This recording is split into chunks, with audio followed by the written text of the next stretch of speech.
Hispanic Heritage Month panel. So I'm very excited to welcome you all. Please leave your name and organization in the chat box. We do have closed captioning enabled if you want to enable that. And with that, I'll hand it off to our amazing moderator for today, who will then introduce our panelists. So Vincent Nava with the Governor's Office for New Americans. Thank you, Vincent. Thank you so much, Janet. Good morning or good afternoon, everyone. It's honestly my honor to be here and to be part of this this panel and being able to moderate it. First off, I just want to thank our esteemed panelists for joining us here today. Also, United Way of Southern Nevada for providing us this space, and to be able to honor the heritage too, of our community. So thank you all. And then also, lastly but not least, I want to thank you all too for being here and for being part of this conversation. So as Janet mentioned, my name is Vincent Nava. I work for the Governor's Office for New Americans. Here in our office, we focus on all issues related to immigrants and refugees at the state level. But today, I have the distinct honor of being able to moderate a conversation between some of our panelists, which is Dr. Marta Miana from University of Nevada, Las Vegas, Anthony Reese from Nevada State College, and Sakota from College of Southern Nevada. During this panel, I'll go ahead and ask a series of questions for our panelists, in which they will have the opportunity to discuss, provide their insight, and in order to be able to provide their perspective on some of the questions, and then what it means to them, to be part of this heritage and to be a contribution to our community and to our state. At the end, there may be some time for some question and answer, for some Q&A from the audience here today. There might be, just depending on how time goes. So if you have any questions, feel free to type them in the chat. And then if we have time, we'll get to them at the end. But for now, we're just really happy to be able to hear from our panelists. All right. And then before we go any further, I just want to ask just a huge favor. I know it's, Thursday, Friday Eve, but I was a huge favor if you could all turn on your cameras just for a split second, just because I want to get a group picture, just to be able to commemorate this, this time. So we can use it for, to highlight it too, and social media, and to let people too about this event taking place. So I'll just give it another few seconds for people to wait to turn on their cameras. Yes, and if you could all just please smile and show the rest of the world too that we're having a great day. And then Janet or Jasmine, I'll follow your cue too whenever you think we have a good set for a good picture. All right, should we say cheese on three? Ready? Everybody, I'll do a 3, 2, 1. Okay. Ready? 3, 2, 1. All right, let me get the second page of people so we can get everyone's smiling faces. All right, ready? And 3, 2, 1. Perfect. Thank you, everyone. All right, thank you all too. Yes, feel free to leave your cameras on. If not, feel free to turn them off, whatever you feel most comfortable with. The most important thing too is, we have the opportunity to listen a little bit from our panelists. So I did mention their names, but when it comes to introducing them and then themselves, no one could do it better than themselves. So I'd like to take an opportunity for them to allow about 2-minute introduction, a little bit about them, what you want to share to the rest of the community here today. And we'll be starting off with Dr. Marta Miana. So Dr. Marta Miana, the floor is yours. Buenas tardes, todo el mundo. It's such a pleasure to be a part of this. So I joined UNLV 25 years ago in the Department of Psychology. I am a clinical psychologist and a researcher into women's sexual health. So I started with the department and moved up the ranks, assistant professor, associate, full professor. And then President Neil Smatresk at the time asked me to join his office as a senior advisor to him. So I did that for a year. And then after that, I was selected to be the Dean of the Honors College, which I did for 6 years. And this was a college for high achieving high school students who at the time, it was not a very diverse college, but I'm very proud of how diverse it became in 6 years. And after those 6 years, I was tapped to be the interim president of UNLV, with my tenure lasting a little bit over 2 years. In my current role, I report to the current president, Whitfield, Keith Whitfield, and I'm undertaking a campus-wide initiative to grow and diversify our science, technology, engineering, and math fields, otherwise known as STEM. And I'll tell you just a little bit about my cultural background. I was born in Madrid, Spain. My parents immigrated to Canada when I was 7 years old. I didn't speak a word of English. And there were very, very few Hispanics in Canada when we immigrated there. So really, it was only when I moved to the States, and especially Las Vegas, that I found a community that shared my cultural heritage and that I was able to actively contribute to that community. So that's my story in brief. Thank you so much, Dr. Martha Millana. We really appreciate it too, and all your contributions you've done. We'll pass it over next to our next panelist, which is Clarissa Sakota from College of Southern Nevada. Clarissa? Thank you, Vincent, and good afternoon, everyone. It's really quite an honor to be with you this afternoon. So, as Vincent said, yes, my name is Clarissa Sakota. Currently, I'm the Vice President of the North Las Vegas campus, in case you can see it behind me right here. So for CSN, but I think for me to have found such passion in higher education, I think we found each other, higher education and myself.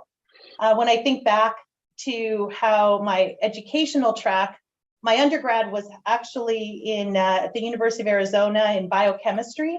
So I had always thought I was going to be going into medical school. And at some point in time, I always took these electives, and I thought the law was really interesting with medical ethics, and I decided to go to law school and kind of take a turn and follow what some interests and some of those internal signals that you get sometimes. And so that particular job led me to be a federal public defender in Arizona, and then I took a job in Las Vegas. It was also taking a little bit of a turn in that, you know, I thought that there might be something, the world was bigger than Tucson. And there was opportunities there in Las Vegas, and it was a good job offer. So I moved, and CSN had been a client, and I started teaching part-time as an adjunct, which many of you, I would invite you to think about that. We need you. And that became the best part of my week.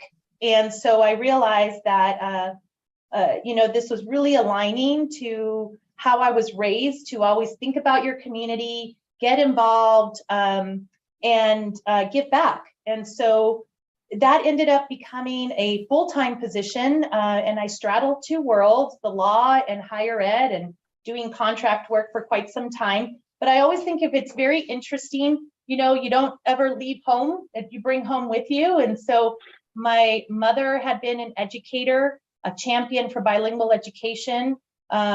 She and my sisters, my two sisters, were also educators. So I think it's very interesting that I have found such passion 25 years later, still impassioned by the concept of what one generation moving up in educational attainment can do. So to kind of give you an idea, I think that I lead and I live my life really, and my work life is so blended with what I truly believe is true, is that education is the biggest equalizer. My mother had come over as an immigrant from Sonora, Mexico at the age of 12. She lived with aunts, and her aunts on the US side put her, you know, went through high school, higher ed, a master's degree. My father grew up on the border, a blue collar family. He was the sole brother of four other sisters, no father, who had passed away years before. And he also went into the Army, was a Korean War veteran, and then went and became a civil engineer. So the common thread between my mother and my father was that they were raised by their own parents, although none of them finished sixth grade, either side, they believed in education. And so they raised my sister and I to always be attaining that next step And with that level of support comes a level of responsibility and accountability that you're raised with to then not only do what you do with your opportunities, but also what you can do for others along the way. So again, that's what motivates me every day, one generation at a time, one student at a time. So thank you very much. No, thank you, Clarissa, too, for that insightful information too. And I agree with you, one step at a time. And then last but not least, I'll turn it over to Anthony Reese from Nevada State College. Anthony? Sure, thanks, Vincent. Good afternoon. My name is Anthony Ruiz. I'm proud to represent Nevada State College, where I serve as the Deputy Chief of Staff. I have government affairs in my portfolio, community relations, and then also communications for the Office of the President. First, thank you, United Way, for the invitation to be on this panel. And then second, it's an honor to be on a panel with two outstanding Latina leaders who have made such strong contributions to higher education in Nevada. I'll say, first off, my story is this. I grew up in East Las Vegas as a mixed kid. I was both at one time the whitest kid who went to almost all Latino high school. And then also I went to college in Portland, Oregon, where I was a Hispanic kid at an almost all white college. And so, what my experience has taught me, many things, how to better understand my own story, also not to be afraid of who I am and my own heritage. And I think that's really a perfect analogy for what Las Vegas is currently experiencing. We live in a community where the Latino community is sort of tired of succeeding in spite of ourselves. I think instead we want to live in a community where we are succeeding because of our heritage.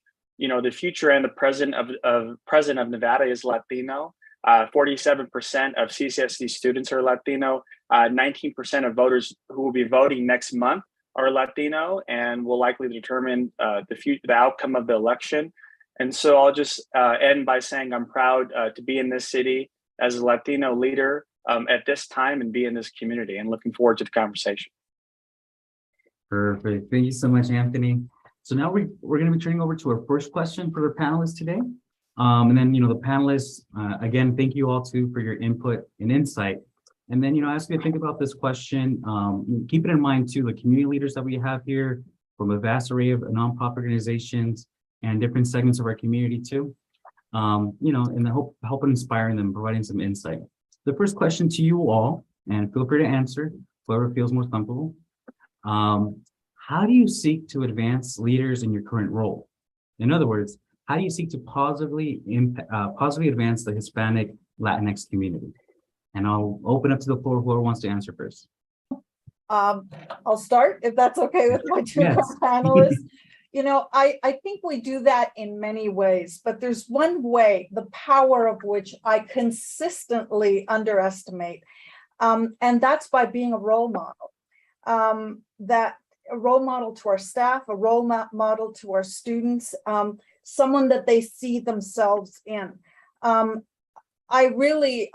should learn this lesson over and over again, but it just always stuns me at how powerful it is, because you feel like you're doing nothing, just being yourself, right?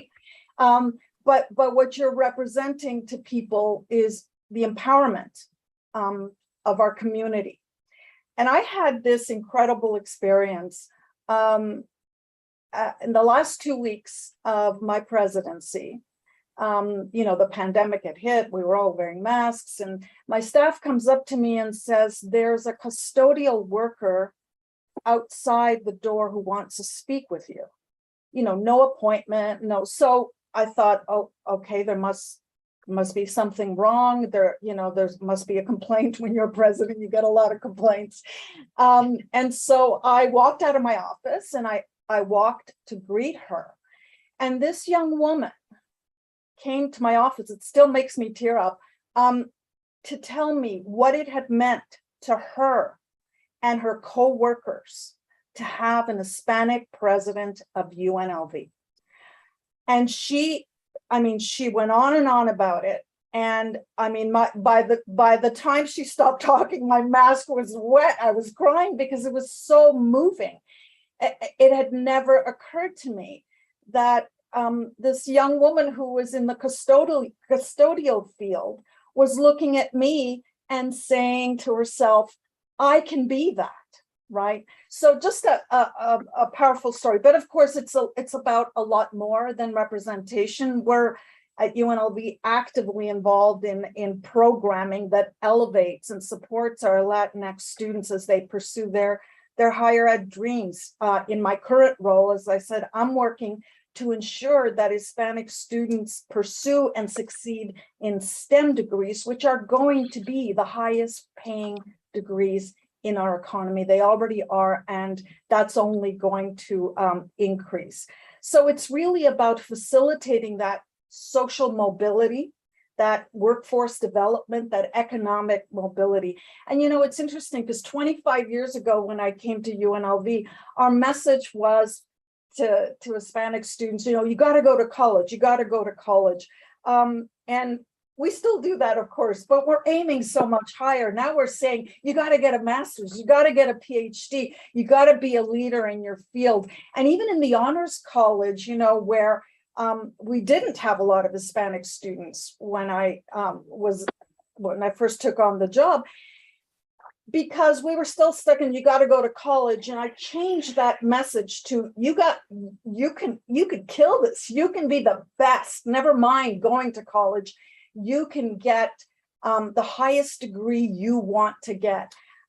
So, for example, our graduate college now has a program called Grad Rebel Advantage that prepares undergraduates for master's and PhD degree applications. And we have a Latinx pod. So we bring together this cohort of students with the same issues, the same values, the same kind of situations maybe at home.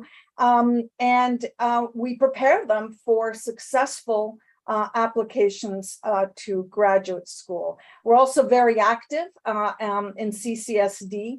As Anthony said, the fall 2021 census of Ccsd is that 47% of the students are of Hispanic heritage. Okay, I don't know if you realize how big a number that is when in fact, right now it's only over 30-something% of the Las Vegas census. So that number is going to grow, right? So we do a lot with Ccsd. We bring them to campus on Saturdays. We have summer labs where we bring them to the dorms for a couple of weeks to be involved in lab projects. So it's a very exciting time, and we're already seeing results. And I'm happy to report this thing that I just found out is that in our undergraduate students in construction management and electrical engineering, those two degrees now are majority Hispanic. So all of those efforts that sometimes, we're all working so hard and you feel like you're only reaching 10 kids here and 11 kids there, they really do add up. So that's some of the stuff that I'm doing and that we're doing at UNLV to make sure, as I said, not just that our kids go to college, but that they become leaders. Mm-hmm. Thank you very much, Dr. Rihanna. Just because I totally agree with you, creating that role model and for others too, and then it does take time, in order to get there. So, and also too, if I may add, you were personally one of my favorite presidents UNLV has ever had. Yeah, not only for your heritage too, but for the decisions you made and what represented to us. So thank you, Dr. Rihanna. Thank you so much. You're very kind. Yeah, I'll open up the floor for either Anthony or Clarissa too, if you want to chime in on this question as well too.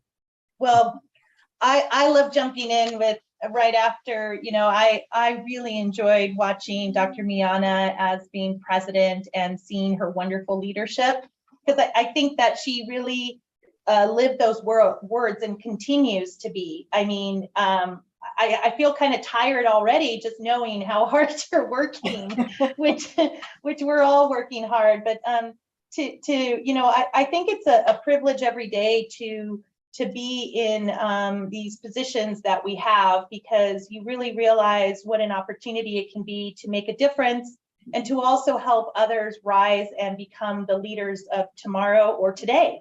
One of the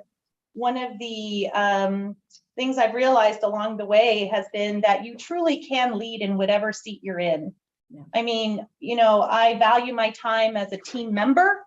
Whatever project and initiative that I'm part of, my friends here on the panel, with United Way. To be a valued team member is being a leader from that seat. Also, when thinking about who you work with and within your own departments or divisions, and if in you're such a role, is really figuring out and finding out, spending time with your colleagues. Find out who they are, find out what their passions are, find out what their goals are within 3 to 5 years from now.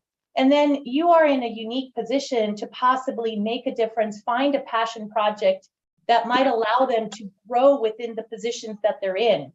And always be encouraging. When I was a department chair through the business department, you know, we had many individuals who were coming to us and they were the classified workers. They were the individuals who were our administrative assistants, our facilities management positions. And one of the advantages of working for the Nevada system of higher education is you can pursue your own education. So I was always promoting and encouraging, once I found that they had an interest in that, let's do it. Tell me what your schedule is. We'll work around it. Oh, a class can only be offered on Tuesday afternoons. Let's figure out a way that we can still make that happen for you. And so I know with leading teams, creating teams, being part of teams, a lot of times it's discovering what individuals are interested in, always helping them get to the next level. Even if that might mean that they will outgrow the job that you have that they're in right now, but isn't that what we all want?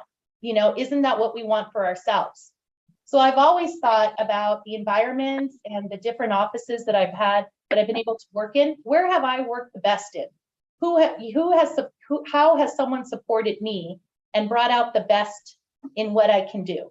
And that's kind of how I wish to kind of move forward.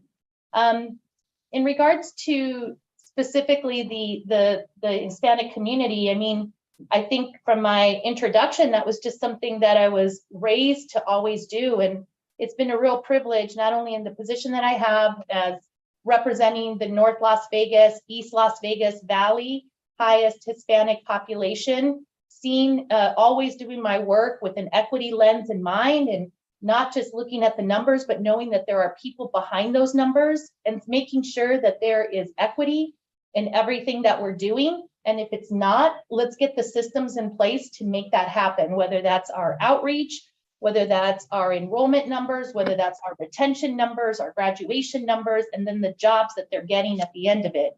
And then finally, you know, over time, our community has been changing quite a bit. And so I've been leading the efforts for the Hispanic Serving Institution initiatives.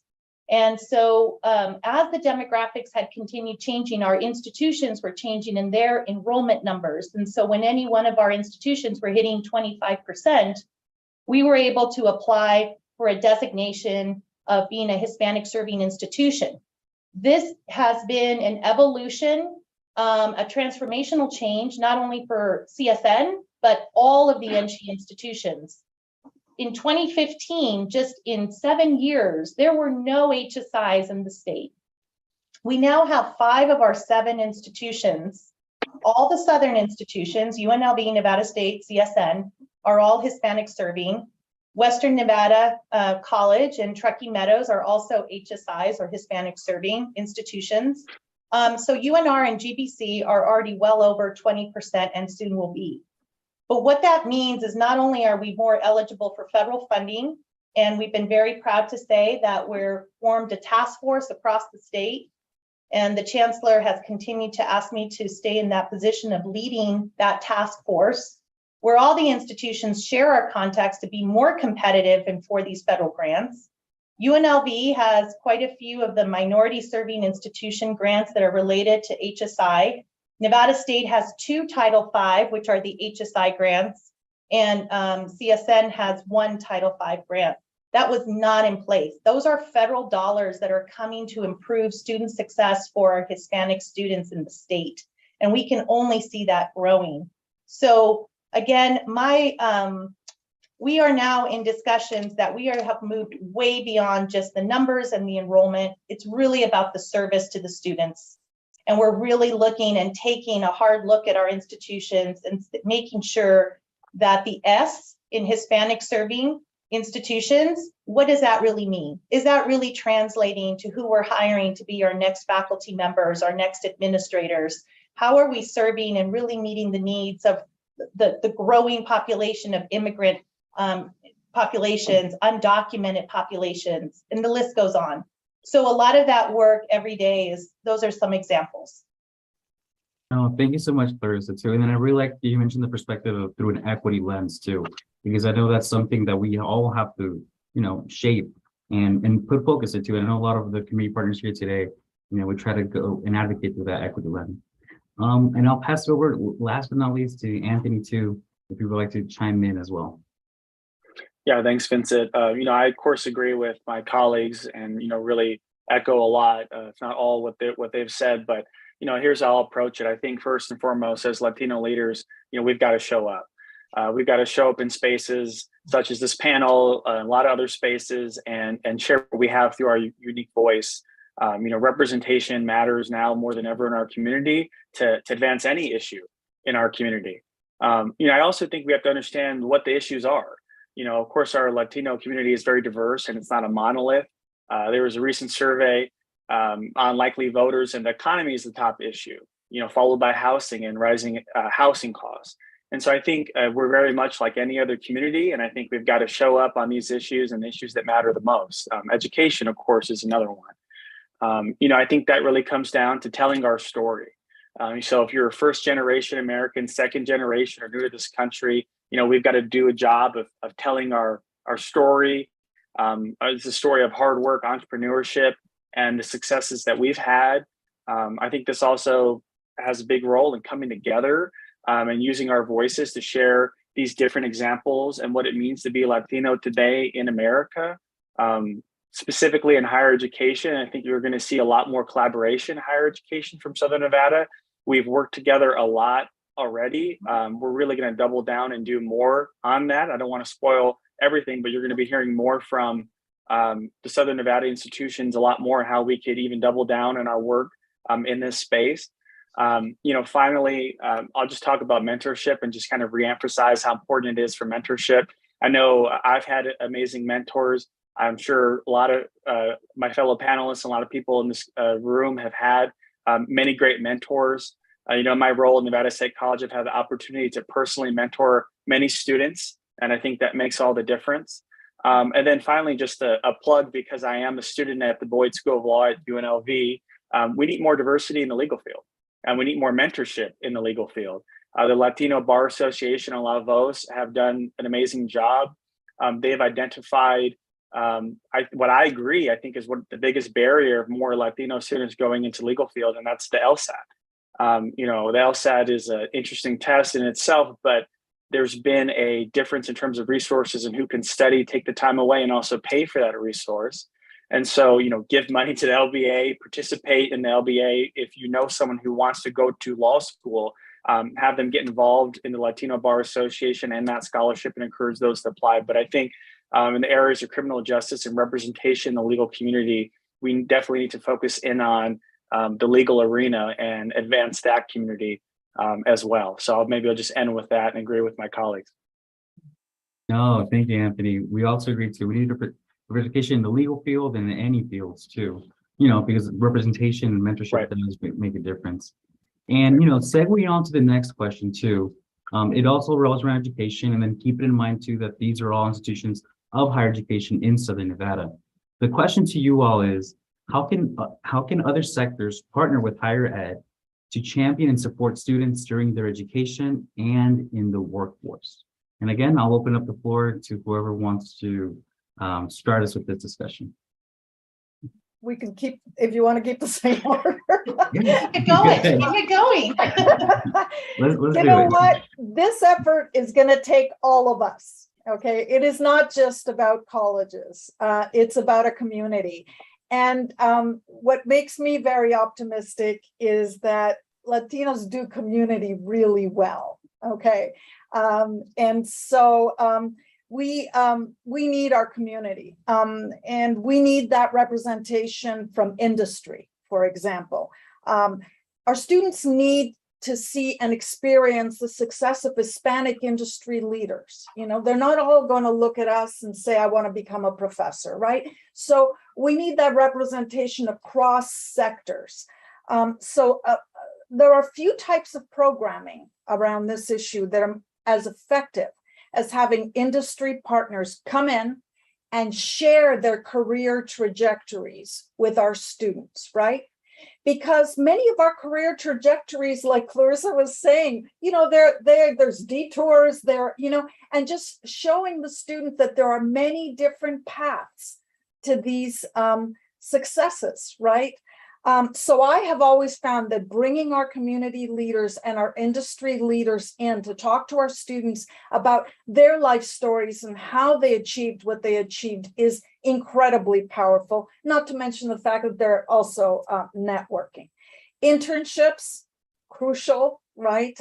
We work so hard to develop these. It exposes our students to hands-on experiences, but very importantly, it also exposes our industry partners to how amazing our students are. We have amazing students. We have students who have a 4.0 GPA who have a full-time job because they have to support their families. Okay. I mean, there are times in the Honors College where I would sit in front of these students and I literally would think to myself, how are you doing this?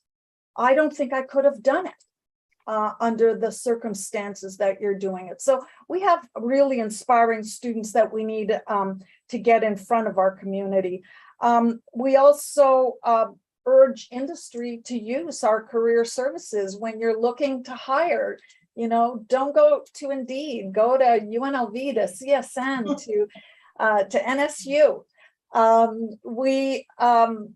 One exciting example of these kind of industry higher ed partnerships was the program that NSHE did with MGM, right? Where we gave a discounted credits to their employees, and then they paid the rest of the MGM paid the rest of the tuition so that their employees could upskill, right? So we can be doing this for Latino employees who haven't got a degree, can't afford to go to school full time, but can start, you know, accumulating credits. There's so much we can do together. I think probably my sister institutions will also chime in that we're all getting into this area of micro credentials, right? Which are, instead of just thinking about education in terms of 4-year degrees, that we create credentials where we are giving people expertise in a very specific area that we know our industry needs. So, you know, supply chain logistics or consumer analytics, you know, so we are also having to think about the products that we deliver in a more pragmatic way than perhaps we have in the past. And I know we've got some nonprofits here in the audience, and I would add to that both industry and nonprofits can help financially. I mean, honestly, we have a very financially, economically disadvantaged population. And what that means is, although I bow to the student who works 40 hours and still does great, there's a lot of kids who don't make it with that kind of stress and who aren't able to succeed because of the pressures of having to work way more than you would expect a full-time university student to work. So any kind of scholarship, books, sometimes it's, you know, I've heard students who quit school because they couldn't afford a textbook. And it was like, because you couldn't afford a text. So I know that we can all come together also on the financial front to help. It really, you know, to say a cliche, it does take a village. It takes a community. But I'm very optimistic because I think we have a very strong community that cares a lot about this issue. Thank you, Dr. Rihanna. And, you know, I couldn't agree more. You know, you talk about being able to mold and shape the needs of you know, the community and the industries. And then also want to acknowledge the comment in the section too, from Census, entrepreneurship and small business. So it kind of ties in hand what you were talking about. That's right. About having that focus. Absolutely. But thank you, Dr. Rihanna. And then following with the tradition that we just set forth, we'll pass along to Clarissa Soto too. You know, and I'll pick up a little bit where Dr. Miana had left off a little bit about really knowing the needs of we're higher education. So we're looking at students and the students' families and their particular needs. And there were a lot of lessons we learned from the pandemic. And one of the valued lessons is we've always known the strength in our partnerships, right? We had that even leading into it. But no other time have I seen this immediate need to come together and really be addressing this crisis that we have found ourselves in, and frankly still in, as we are, you know, trying to recover in our communities. You know, our communities of color, our Hispanic communities, our Latino communities have suffered, and so so I think that if you can pull something positive out of that experience, is knowing the power of partnerships among everyone here. One I would like to point to is really with United Way, and we had engaged in a project with the National League of Cities for setting up a communities of practice. And really among our institutions that are on this panel, CSN, UNLV, Nevada State. And so we came together to look at what's called the student basic needs and be able to address this regionally, even though each of us were doing what we could to have been providing the food pantries, the emergency funds, the transportation help. So we basically have started to be more data informed in where we want to make investments so that we can work with you as partners to then be addressing what the top needs are. So there was a uniform survey that was sent out. And for CSN, we sent out 27,000 surveys, 1,400 came back. And we were basically surveying among the basic needs that students are most needing: mental health, transportation, food, housing, digital access, and childcare.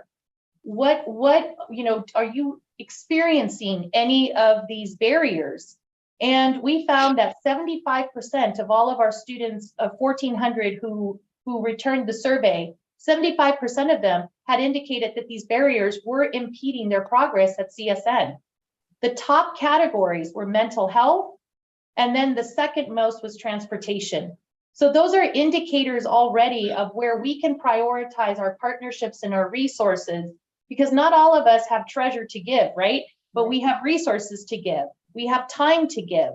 And so those are all finding our piece in the puzzle in a very entrepreneurial way of going about it. We can be addressing and lifting our communities. So again, to the textbook question, 60% of the students could not afford textbooks. So what did that do? That allowed us to better realign our HER funding. So higher education institutions were receiving the federal aid. And we were able to use results like this to align and direct funds and put the monies behind where students were most indicating that they needed, so that we could keep them in school. We could keep them obtaining these credentials. So again, the power of partnership, you know, we're all, any one of us is in the business of workforce. So aligning our curriculums to being credentials of value, whatever that might be, whether it's a micro-credential all the way. And then most of our students at CSN are coming with transfer in mind. So working with UNLV and Nevada State and making sure that our pathways are seamless for our students to get to that next level. CSN knows that through a recent MC study that we just did in the summer, 1 out of every 74 jobs in CSN service area is supported by CSN. So what that allows individuals to know is you most likely know someone that has had some contact with CSN.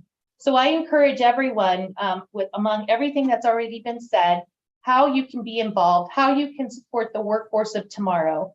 But just know that, you know, just engage with CSN on advisory boards, internships, job shadowing, and also maybe your company can be a non-traditional apprenticeship. You can be supporting your own employees to be upskilling. And that again builds great leaders of tomorrow. Thank you so much, Marissa, too. I love it too. The notion of collaboration too, and then the engagement too, that it's needed. No, thank you for sharing that. And then we'll pass it over to Anthony. Great, thanks, Vincent. I think maybe I'll offer this and just say that all of the higher education institutions working together is a key strength, because we all serve the same community, right? We're all here in Southern Nevada, and we all work to embed ourselves in the community. And I think as businesses decide to come to Las Vegas, as we continue to grow, we're sort of defining what kind of city we want to be. And that's going to take not just higher ed, but this community, the nonprofit community and higher education working really closely together. In terms of Nevada State College's approach, when Darian Pollard, who some of you might have met, when she started about a year ago, she held a convening of nonprofit groups, kind of as a part of her integration in the community. And I know there were a lot of people in that room that sort of said, oh, wow, this is the first time we've gotten together in this way in this room. And I think, that's something that I'm proud that this panel and United Way is bringing us together again to do that. I think that we need more of that. I think the closer we're aligned, it's going to help us as a higher education institution reflect and serve the community. Nevada State, in terms of what we're trying to do, we're only 20 years old, right? So we've got a lot of room to grow and define ourselves moving forward. We try to be, not just have paper partnerships, as you probably heard again, Darian Pollard say, but partnerships that are meaningful and have high impact to our students. We try to be nimble and responsive. We think that, our door is open to any community partner, and I know a lot of other schools are as well. And so that's just really more about our approach and how we want to kind of go moving forward. Of course, thanking United Way, but also the many folks on this call as I'm reading the chat, and we've had different opportunities to partner. So I'm happy to facilitate that. If you have an idea, I'd love to hear it, to work with the Office of the President, and we'd love to make that happen. So I think really it's more collaboration, and also understanding that type of partnership is something that's going to help our community grow and sustain, and really be a response to some criticism that we've had as a community. A lot of people, when I tell them from Las Vegas, they're sort of question, well, what's it like to live there? What kind of community do you have? Clarissa mentioned our response to COVID. I was here after the October 1 tragedy and seeing the community come together. So the nonprofit industry and higher ed is really, at the forefront of responding to a lot of these challenges and issues. So I think our issues are the same, and we're stronger for it. No, perfect. Consider best. So thank you so much, Anthony. And then this leads us to our last question. I know we're getting closer to the top of the hour too, so we have about 10 minutes for this last question. Keeping that in mind, the last question to you all is, as a Latinx leader, how do you see the value of higher education? Okay, I'll be brief. The latest data is crystal clear.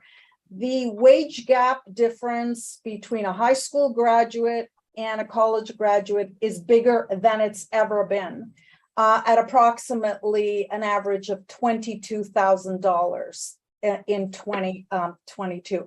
And that's not even looking at college graduates with STEM degrees or credentials. That's even, the wage gap is even bigger. But when we talk about this, I hate that it sounds like it's just about money, because it's not just about money. It's about a number of other really important quality of life indices that the data clearly shows, which is having a sense of purpose in your work, right? That you're not just doing something that you're just doing to get by, but that it has meaning for you. Education statistically has been shown to be one of the strongest correlates of future happiness. College educated students have better health outcomes as adults. You may not know this, they actually have more stable marriages. And because of the health issue, they live longer. But the biggest thing for me, and I'll stop right here, is the multi-generational impact of higher education, right? I mean, many of the inequities in social justice can be directly attributable to the fact that underrepresented groups have not had the opportunity to accumulate wealth, right? And so they're not in a position to hand that down to the next generation so that that generation does better than they did. So I think higher education is an important portal out of that cycle. And it changes family trees, not just individuals. Thank you, Dr. Miana. It really does too. And thank you for sharing that very interesting and insightful information. I had no idea that it came along with all those benefits too. It comes along with all that. No, thank you. I'll pass it over to Clarissa. Sure. I mean, I hope that, you know, what I'm hearing, and I'm just so motivated by my co-presenters here on this panel, because a call to action, frankly, for all of us is when we're thinking about the value of higher education, it is about that generational change that we can all be part of.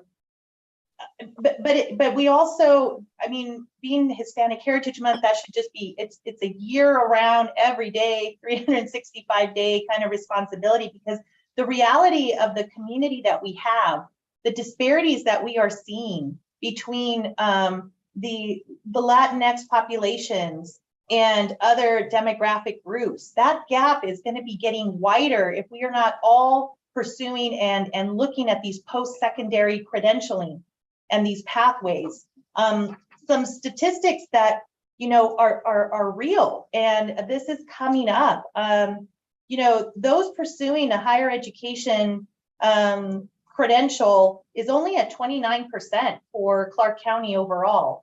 But then when we know what our populations are, our large Hispanic population coming up through Ccsd, in 2019, out of when they were surveying Nevada's 8th graders, only 35% of them, of the white students, were proficient in reading, but the Hispanic students were only at 21%. And then our Black students were only at 14% for English. And then when we were looking at, and the survey was looking at their math proficiency, same age group, 26% of Nevada's white students were at the proficient level. 14% was Hispanic, and 8% were Black students.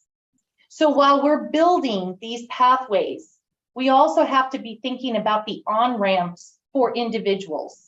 And so a lot of the value of higher education, we also have to make sure that we have the right doors for our students and for our communities, their families, to get into that pathway. And so tangible examples is through partnership. Our Division of Workforce at CSN is trying to address the large numbers of individuals who do not have a high school diploma. They have not graduated. So really creating on-ramps to be able to not only be achieving their high school equivalency, but at the same time being able to get into industry credentialing programs at the same time, so that you're not saying you got to do one thing after another. Who has time for that? How can you take time out to get your GED and then do that? So creating these pathways, that's a partnership with Bank of America, and also combining federal aid to put together those programs. Then you need to find that bridge to get into CSN, where we have support services as the other institutions do as well. But do we have immigration services? We're now in partnership with UNLV Law School to provide immigration services. We're doing this with UNLV. We also are providing, we're resourcing an undocumented student coordinator.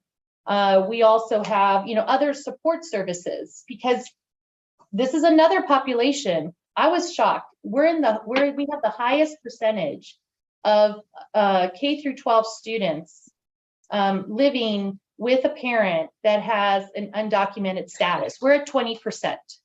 We're the highest in the country.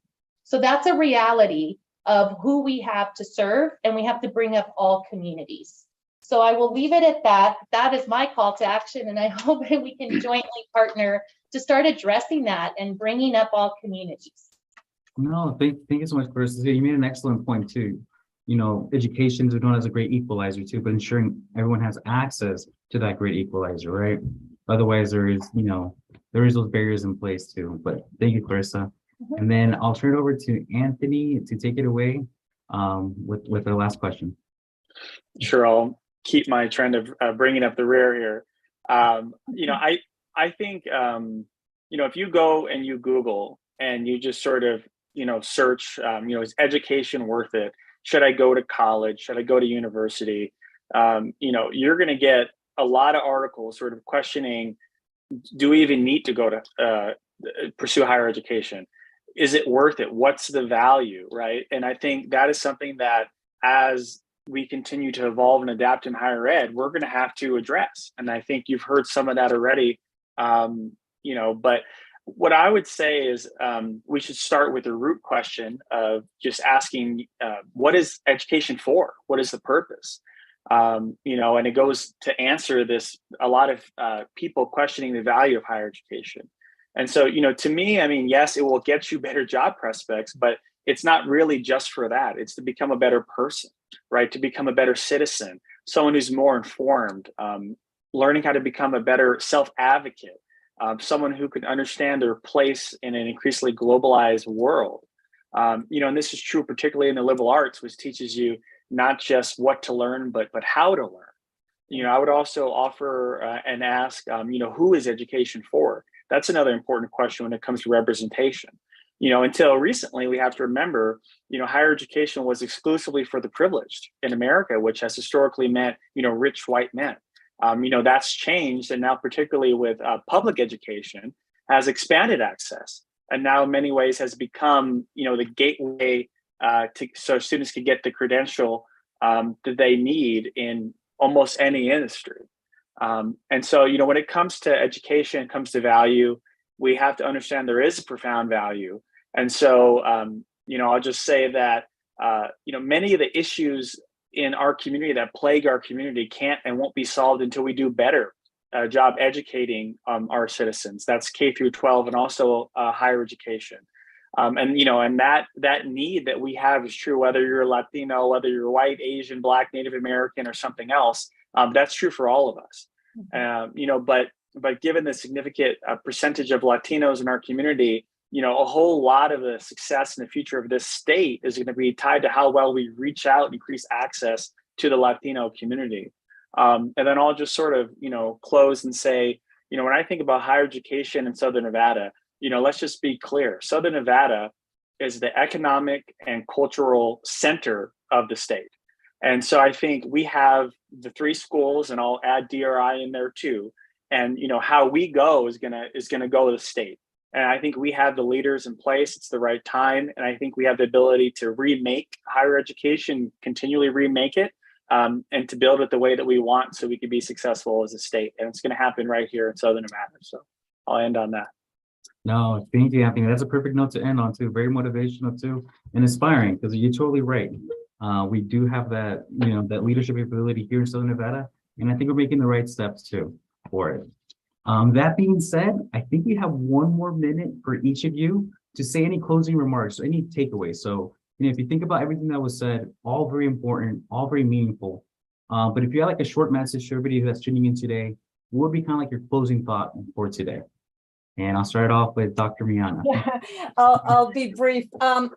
We have a lot of work to do, but I'm very optimistic because the level of energy around these issues that I have seen in the last couple of years among all of our institutions is unparalleled. We can do this. We want to do this. We've got the right people in place. We've got the passion and the energy. Now, if we get a little bit more state support and government support for education in Nevada, that would go a long way toward helping a team that I think is dedicated to making this happen.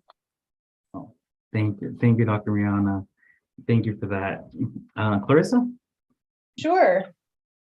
So yes, there is a lot of work to be done, but I mean, I just always know that, transformational change is happening and we're all part of it, but it really does happen one person at a time, one interaction at a time, one partnership, one mutual memorandum of understanding at a time that's beyond a paper partnership. I love that. I'll have to tell Dr. Pollard, I like that saying. That's beyond a paper partnership. but it's really about these incremental interactions we all have the ability to have. And each time we can make incremental change. And over time, it is a transformational change. And I think that we can all see that, we are all making time here today to be here, to be listening, to be engaged. And right now I am very optimistic. I too wake up every day knowing that I have a community of supporters around the work that we're doing. So thank you again for offering me this opportunity to be with you. No, thank you, Clarissa, too. We appreciate everything you said today, too, and your contributions. And then last but not least, I'll pass it over to Anthony to take us away with the final closing thoughts. Sure. Thank you for allowing me to get the last word. I would just say, the strength of Las Vegas and the state has been that we could reinvent ourselves. We've had these massive challenges in the past. A lot of people recently have been sort of down on the state, down on Las Vegas. We don't have enough water, or education's not what it should be, et cetera, et cetera. But, I have to be optimistic. I meet a lot of young kids. I say young kids are not that much younger than me, but, people trying to make themselves better. And, that's why I love higher education. You've got students, faculty that are committed, that want nothing but the best for the students trying to improve themselves.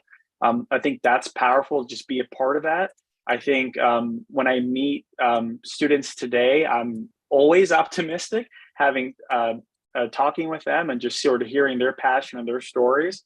So I think Vegas is going to continue to reinvent itself. I think now is the best time to live in Las Vegas, and we're going to keep making it better. So I'll just close on that and say thank you again for inviting me to be part of this panel.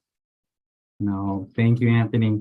And I just want to just close it off too, and be able to thank you once again, Dr. Miana, Anthony, Clarissa too, for all that insightful information too. Not online, I'm personally, got inspired being able to hear from you all, and then how we can continue to work together too. Because if you think about it, it's just us, it's our community, and we got to work together, and we have been. So I'm also feeling really hopeful about the future that's ahead of us. Cannot thank you all enough. I would also again, thank United Way of Southern Nevada too for bringing us all together and for making the space available too, to commemorate and uplift our communities, and especially in this special month of Hispanic Heritage Month. Lastly, too, to the viewers here today, thank you all for your time, for your insight, and for being able to be a part of this important conversation. If you or know someone that wasn't able to be here that would like to be here, please keep a lookout for this recording too that will be made available afterwards. But that being said, I don't want to hold you up too on this Friday Eve, and I really do hope you enjoy the rest of your day too. And you have and thank you again for coming. We really appreciate it. Thank you, everyone. Bye, everyone. Bye. Thank you.